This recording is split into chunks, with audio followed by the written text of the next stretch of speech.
দর্শক, আপনারা দেখতে পাচ্ছেন যে পদ্মা সেতুর পিলারের নিচের মাটি চুরি করার পক্ষে দালালি করায় এই মুহূর্তে সেতুমন্ত্রী রবিউল আলমকে গণধোলাই দিচ্ছে জনগণ মিলে। দফায় দফায় হেনস্থার শিকার হলেন সড়ক পরিবহন ও সেতুমন্ত্রী শেখ রবিউল আলম। এক পর্যায়ে অবরুদ্ধ হয়ে পড়েন মন্ত্রীসহ স্থানীয় 2 জন সংসদ সদস্য। আর এ নিয়ে জামায়াত ও বিএনপি নেতাকর্মীদের মধ্যে কয়েক দফা হাতাহাতির ঘটনা ঘটে। পদ্মা সেতু রেল সংযোগ সেতুর পিলারের নিচে মাটি কাটার ঘটনা দেশ জুড়ে জন্ম দিয়েছে আলোচনার। কেউ কেউ শঙ্কা করছেন এতে ভয়াবহ ঝুঁকির মুখে পড়তে পারে পুরো সেতু। নারায়ণগঞ্জের ফতুল্লার আলীগঞ্জের পদ্মা রেল সেতুর পিলারের নিচ থেকে মাটি কাটাকে কেন্দ্র করে তৈরি হয়েছে নতুন বিতর্ক। স্থানীয়দের দাবি, সেতুর পিলারের গোড়া থেকে মাটি কেটে ইটভাটায় বিক্রি করা হচ্ছে। এতে সেতুর নিরাপত্তা ও স্থায়িত্ব নিয়ে উদ্বেগ দেখা দিয়েছে এলাকাবাসীর মধ্যে। ঢাকা যশোর খুলনা রেল সড়কের ফতুল্লার আলীগঞ্জের পাগলা এলাকায় পদ্মা সেতুর 5টি পিলারের নিচ থেকে মাটি কেটে নিয়েছিল প্রভাবশালী মহল। রেল চলাচল হয়ে উঠেছিল ঝুঁকিপূর্ণ। 15 দিন ধরে এই কার্যক্রমগুলো চলছে, মাটি কাটার এই কাজগুলো চলছে এবং সাথে সরকারি ঊর্ধ্বতন কর্মকর্তারা জড়িত আছে, বিএনপির নেতাকর্মীরা এর সাথে জড়িত। কি এমন প্রয়োজনে পদ্মা সেতুর পিলারের কাছ থেকে মাটি কেটে চুরি করে বিক্রি করতে হবে? এর সেতুমন্ত্রী রবিউল আলম পদ্মা সেতু পিলারের কাছ থেকে মাটি কাটা নিয়ে এবং চুরি করা নিয়ে কিন্তু এবার ছাপাই যাচ্ছেন। সেটা বলতেছে যে প্রয়োজনে পদ্মা সেতুর পিলারের কাছ থেকে মাটি কাটা হয়েছে এবং কাজে লাগানো হয়েছে। কিন্তু এই পদ্মা সেতু পিলারের কাছ থেকে যেভাবে মাটি খোদাই করা হয়েছে এবং কাটা হয়েছে, তাতে করে পদ্মা সেতু কিন্তু ভীষণ বিপদের মুখে আছে। যে কোনো সময় যে কোনো কিছু কিন্তু হয়ে যেতে পারে পদ্মা সেতুর ক্ষেত্রে। কিন্তু এই সেতুমন্ত্রী রবিউল আলম এই বিষয়টাই কিন্তু ধামাচাপা দেওয়ার চেষ্টা করতেছে। সে বলতেছে যে প্রয়োজনে পদ্মা সেতুর পিলারের কাছ থেকে মাটি কাটা হয়েছে এবং মাটি কাজে লাগানো হয়েছে। শুধুমাত্র তাই নয়, এই সেতুমন্ত্রী রবিউল আলম এর আগে একবার কিন্তু চাঁদাবাজি নিয়ে সাফাই গাইতে গিয়ে এবং এদেশের মানুষের কিন্তু টোপের মুখে পড়ে গিয়েছিলেন, যে কারণে এই সেতুমন্ত্রী রবিউল আলমকে কিন্তু বিভিন্ন রকম ভাবে হেনস্থা হইতে হয়েছে। ঠিক সেভাবেই কিন্তু আগের বারের মতো এই সেতুমন্ত্রী রবিউল আলম কিন্তু এবার এই পদ্মা সেতু নিয়ে ছাপাই গিয়েতে কিন্তু এবার কিন্তু আবারও জনগণের টোপের মুখে পড়ে গিয়েছে এবং তাকে এবারও কিন্তু আগের বারের মতো হেনস্থা হতে হচ্ছে। তো দর্শক, এই বিষয় দেখেছেন ভিডিওর শুরুতে কিছু অংশ শিরোনামের মাধ্যমে, এবার দেখেন বিস্তারিত পুরো ভিডিও জুড়ে। এই বিষয়গুলো দেখার পূর্বে আপনাদের কাছে একটা অনুরোধ, আমার চ্যানেলে যারা নতুন আসছেন চ্যানেলটিকে সাবস্ক্রাইব করে দিয়ে অল ক্লিক করে পাশে থাকা বেল আইকনটি বাজিয়ে দিবেন, তাতে করে আমার চ্যানেলের আপডেট নিউজগুলো সবার আগে আপনাদের কাছে গিয়ে পৌঁছাবে। তো দর্শক, চলুন দেখে আসি এই সেতুমন্ত্রী রবিউল আলম এই পদ্মা সেতু পিলারের কাছ থেকে মাটি খোদাই করা নিয়ে এবং কাটা নিয়ে এবার কিন্তু আবারও ছাপাই গিয়ে গিয়ে এদেশের মানুষের টোপের মুখে পড়ে গিয়েছেন এবং হেনস্থার শিকার হয়েছেন, সেটা আমরা দেখবো। তার আগে চলুন দেখে আসি এই পদ্মা সেতুর কাছ থেকে যেভাবে মাটি খনন করা হয়েছে, সেখানে থাকা মানুষজন এই বিষয়টা নিয়ে কি বলতেছে এবং তাদের কি দাবি, সেটা আগে আমরা চলুন দেখে আসি। এই বিষয়টা দেখে পরবর্তীতে ওই বিষয়টা দেখবো। তাই ধৈর্য ধরে একটি লাইক করে সম্পূর্ণ ভিডিও মনোযোগ সহকারে দেখতে থাকুন এবং আপনার মতামত কমেন্ট বক্সে লিখতে থাকুন। পদ্মা রেল সেতুর পিলারের নিচ ও পাশ থেকে মাটি কাটার ঘটনায় নতুন করে প্রশ্নের মুখে পড়েছে গুরুত্বপূর্ণ এই অবকাঠামোর নিরাপত্তা। নারায়ণগঞ্জের ফতুল্লার আলীগঞ্জ এলাকায় পিলারের আশপাশ থেকে মাটি কাটার ভিডিও সামাজিক যোগাযোগ মাধ্যমে ছড়িয়ে পড়ার পর শুরু হয়েছে ব্যাপক আলোচনা সমালোচনা। সামাজিক যোগাযোগ মাধ্যমে ভাইরাল হওয়া এই ভিডিও দেখা যাচ্ছে ভেকু মেশিন দিয়ে কাটা হচ্ছে মাটি।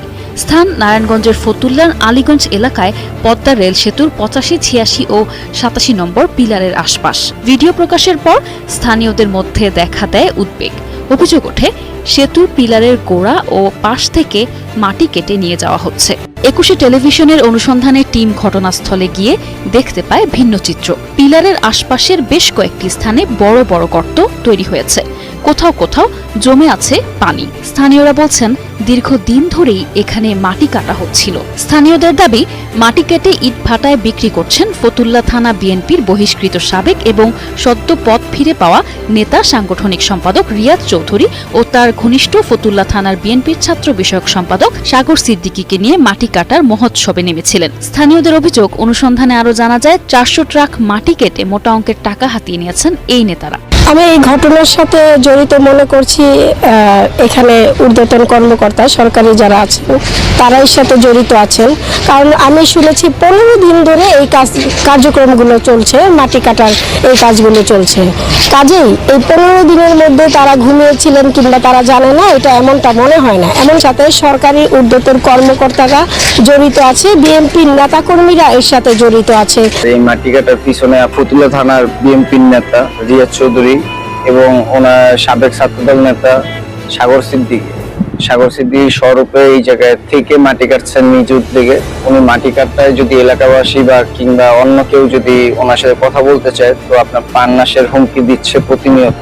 এই মাটি কাটার ফলে আপনারা দেখতে পাচ্ছেন, এই মাটি কাটার ফলে পিলার গুলো এখন ঝুঁকিতে আছে, যে কোনো মুহূর্তে পিলারে আপনার দুর্ঘটনা ঘটতে পারে। আমরা চাই না এই মাটিটা কাটা হোক। আমরা এটা নিয়ে অনেক দূর পর্যন্ত গেছি, প্রায় 7-8 হাজার মানুষের সিগনেচার নিয়ে আমরা ডিসি অফিসে গেছি। ওনারা আমাকে আশ্বাস দিয়েছে যে এই মাটি কাটা নিয়ে দ্রুত কিছু করবে, কিন্তু ওনারা এখন পর্যন্ত কিছুই করে নাই। উল্টো এখান থেকে মাটি কেটে নেওয়া হচ্ছে। দেখেন আপনারা এখানে যেই দলেরই হোক, জামাত, বিএনপি, এনসিপি, এরপরে ইসলামী আন্দোলন, যেই দলেরই হোক, প্রশাসনের কাছে দৃষ্টি আকর্ষণ করছি, সুনির্দিষ্ট তদন্ত করে তাদেরকে বিচার আওতা আনতে। উপজেলা নির্বাহী কর্মকর্তা একুশে টেলিভিশনের অনুসন্ধান টিমকে আরও বলেন, যদি স্থানীয় কোনো প্রভাবশালী এর সাথে জড়িত থাকে তাদের বিরুদ্ধে কঠোর ব্যবস্থা নেওয়া হবে। আমরা আরো তাদেরকে বলেছিলাম যে তাদের যে পারমিশন তারা যেটা দেখাচ্ছে রেলওয়ে কর্তৃপক্ষ থেকে একটা প্রকল্পের আওতায়, তো আমরা বলেছিলাম যে এই ফার্দার হলো রেলওয়ে মন্ত্রণালয়ের সাথে এটা নিয়ে কথা বলার জন্য। আর তখন পর্যন্ত যদি কোনো প্রকার পারমিশন না থাকে তাহলে এখানে মাটি কাটাটা টোটালি বন্ধ থাকবে। একই সাথে যে ব্যাপারটা এখানে ঘটেছে, এই ব্যাপারটা আমরা রেলওয়ে কর্তৃপক্ষকে অলরেডি অবগত করেছি, মন্ত্রণালয়কে অবগত করা হয়েছে। আমরা আশা করি খুব শীঘ্রই মন্ত্রণালয় থেকে এই ব্যাপারে সিদ্ধান্ত আসবে। আর আমরা স্থানীয় প্রশাসন এখন পর্যন্ত এটা নিয়ে কনসার্ন আছে, আমাদের এলাকার যে লোকজনের যেটা চিন্তা ভাবনা এটা নিয়ে আমরা কনসার্ন আছি। আমরা রেলবোর্ড মন্ত্রণালয়কে অবগত করেছি যে এখান থেকে ফার্দার যাতে কোনো প্রকার মাটি কাটা না হয়। এখানেই দেখা দিয়েছে সবচেয়ে বড় প্রশ্ন। একদিকে রেলওয়ে বলছে তারা অনুমতি দেয়নি, অন্যদিকে প্রকল্প কর্তৃপক্ষ দাবি করছে অনুমতি নিয়েই কাজ করা হয়েছে। তবে প্রকল্প কর্তৃপক্ষের এই ব্যাখ্যায় সন্তুষ্ট নন অনেক স্থানীয় বাসিন্দা। তাদের প্রশ্ন, যদি জলাশয় পুনরুদ্ধারই উদ্দেশ্য হয় তাহলে কেন বিষয়টি নিয়ে স্থানীয় প্রশাসন, রেলওয়ে ও প্রকল্প কর্তৃপক্ষের বক্তব্যে এত অসঙ্গতি? আর যদি অনুমতি থেকেই থাকে তাহলে সেই অনুমোদনের নথি কোথায়? পদ্মা রেল সেতুর পিলারের পাশ থেকে মাটি কাটার ঘটনায় এখন পর্যন্ত স্পষ্ট হয়নি কার অনুমতিতে এবং কারা এই কাজ করেছে। রেলওয়ে বলছে, দর্শক, পদ্মা সেতুর পিলারের কাছ থেকে যেভাবে মাটি কাটা হয়েছে এবং মাটি খোদাই করা হয়েছে সেভাবে কিন্তু এই পদ্মা সেতু কিন্তু একেবারে ঝুঁকির মুখে রয়েছে এবং যে কোনো মুহূর্তে কিন্তু এই পদ্মা সেতুর একটি বড় দুর্ঘটনা হতে পারে এবং যে কোনো সময় কিন্তু যে কোনো কিছু হয়ে যেতে পারে। কিন্তু এই বিষয়টা নিয়ে এই সেতু মন্ত্রী রবিউল আলমের কোনোই মাথা ব্যথা নাই, উল্টা বরঞ্চ এই বিষয়টাকে ধামাচাপা দেওয়ার জন্য তিনি এটা বলতেছে যে পদ্মা সেতুর পিলারের কাছ থেকে যে মাটি কাটা হয়েছে সেটি একটি প্রয়োজনে কাটা হয়েছিল। তাহলে কিন্তু এটি একেবারে নিশ্চিত এই পদ্মা সেতুর পিলারের কাছ থেকে যে মাটি কাটা হয়েছে এবং কেটে চুরি করে বিক্রি করা হয়েছে তার সাথে কিন্তু এই সেতু মন্ত্রী রবিউল আলম কিন্তু জড়িত ছিল। যদি এই সেতু মন্ত্রী রবিউল আলম যদি জড়িত নাই থাকতো তাহলে কিন্তু তিনি এই বিষয়টা ধামাচাপা দেওয়ার জন্য এইটা বলতো না যে এই পদ্মা সেতুর পিলারের কাছ থেকে যে মাটি কাটা হয়েছে সেটি প্রয়োজনে কাটা হয়েছে এবং বিভিন্ন কাজের জন্য কাটা হয়েছে। শুধুমাত্র তাই নয়, এই সেতু মন্ত্রী রবিউল আলম এটা বোঝাতে চাইছে যে এই পদ্মা সেতুর পিলারের কাছ থেকে যে মাটি খোদাই করা হয়েছে এবং কাটা হয়েছে তাতে এই সেতু মন্ত্রী রবিউল আলমের কিছুই আসে যায় না। যদি দুর্ঘটনা হয় বা বড় কোনো কিছু ক্ষতিকারক হয় তাহলে এই সেতু মন্ত্রী রবিউল আলমের কিছুই আসা যায় না। কিন্তু এই বিষয়টা নিয়ে সেখানে থাকা যে মানুষজন আছে তারা কিন্তু এটা বলতেছে এই পদ্মা সেতুর পিলারের কাছ থেকে যেভাবে মাটি খনন করা হয়েছে তাতে কিন্তু আশেপাশে থাকা যে মানুষজন আছে এবং যাদের ঘরবাড়ি আছে তারাও কিন্তু ক্ষতিগ্রস্ত হতে পারে। যে কারণে এই বিষয়টা নিয়ে সেখানে থাকা মানুষ তীব্র নিন্দা জানিয়েছে এবং এই বিষয়টা নিয়ে প্রতিবাদ করা শুরু করে দিয়েছে। আর এছাড়াও সেতুমন্ত্রী রবিউল আলম আগের বারও কিন্তু এই চাঁদাবাজি নিয়ে ছাপাই গিয়েতে গিয়ে কিন্তু হেনস্থার শিকার হয়েছিল এবং মানুষের টোপের মুখে পড়ে গিয়েছিল। ঠিক আগের বারের মতোই কিন্তু এবার সেতুমন্ত্রী রবিউল আলম এই পদ্মা সেতুর মাটি কাটা এবং চুরি করা নিয়ে ছাপাই গিয়েতে গিয়ে কিন্তু এবারও কিন্তু এদেশের মানুষের জনগণের টোপের মুখে পড়েছে এবং হেনস্থার শিকার হতে চলেছে। কারণ এদেশের মানুষের এই বিষয়টা নিয়ে কিন্তু সরকারের কাছে দাবি জানিয়েছে এই বিষয়টা নিয়ে এই সেতুমন্ত্রী রবিউল আলমকে সর্বোচ্চ শাস্তি প্রদান করা হোক এবং তার ক্ষমতা থেকে তাকে পদত্যাগ করা হোক। তো দর্শক, আজকের এই বিষয় নিয়ে যদি আপনাদের কোনো মতামত থেকে থাকে তাহলে কমেন্ট বক্সে এসে অবশ্যই জানাবেন। তো আজকে ভিডিও পর্যন্তই, আবার চলে আসবো নতুন কোনো ভিডিও নিয়ে, নতুন কোনো টপিক নিয়ে। সে পর্যন্ত ভালো থাকবেন, সুস্থ থাকবেন। আল্লাহ হাফেজ।